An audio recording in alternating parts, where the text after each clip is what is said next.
When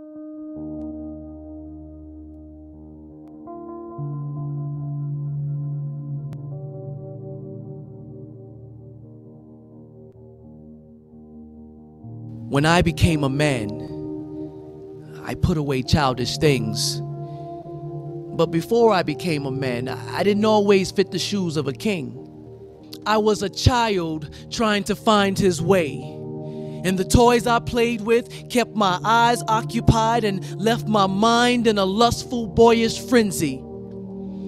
And my playmates had long legs, short skirts, and soft skin, and they cared enough to lie down and wallow with me often. Jezebel turned out to be my very best friend. I'd look in her eyes before ever seeing the sunrise, every time I paid her a visit and slept in.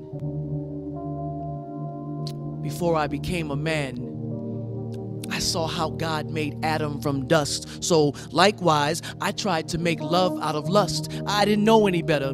I was taught by example, let your mouth spit game, but never let your heart say much. I treated his daughters like beauty pageant contestants, and there would be zero return on their investments, and Proverbs 31 was never a criteria for my selections. Mind you, this was before I became a man. This was about the time that I took notes from a father figure who really didn't know how to be a father. Go figure.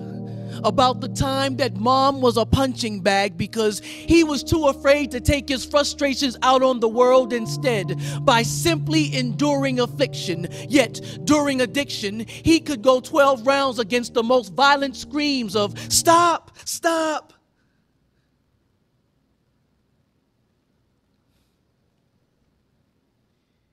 And he was undefeated. He always won. And I would stand in plain sight, hoping Daddy sees. Because all I could say at the time was, "Daddy, please." Mom didn't deserve what she got just because she didn't satisfy Daddy's needs. Before I became a man, I would unlock Daddy's curse, free myself, and throw away Daddy's keys.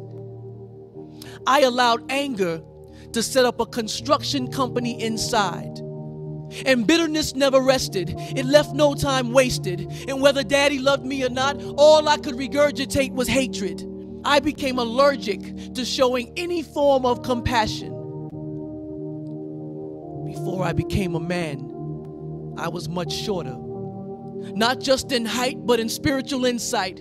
Because I never had a picture, nor did Pixar ever have a film to show me what God's man really looked like. But when I became a man, I learned how to love God right back. And even though I'm good at falling short of the glory, I reflect on my story, and through my praise, I'll self-publish a testimony. When I became a man, I learned how to cry. Because I'm not ashamed of my tears, neither will my fears muffle the groaning in my spirit. Since I became a man, I'm no longer afraid of the dark. I'll wrap my fingers around James 5:16, confess, pray, and heal my heart. I've discovered that there are medicinal qualities down the corridor of introspection. When I became a man, I learned how to love her. My Esther, my Ruth. I learned to honor her like she was Jesus' mother, because one day she'll be pregnant with the seed that will transport my legacy, so that my God and my name would both have longevity even after they bury me. I couldn't love her before because I wasn't able. My insecurities and my perfectionism had me looking at the next best player checking in at the scorer's table. How could I possibly be her covering as an umbrella with holes in it? But I learned to love her like I oughta, because I want him to be my father and my father-in-law, since that's his daughter. When I became a man, I learned to love my brother. I'll share my heart, my hug, and my hallelujah.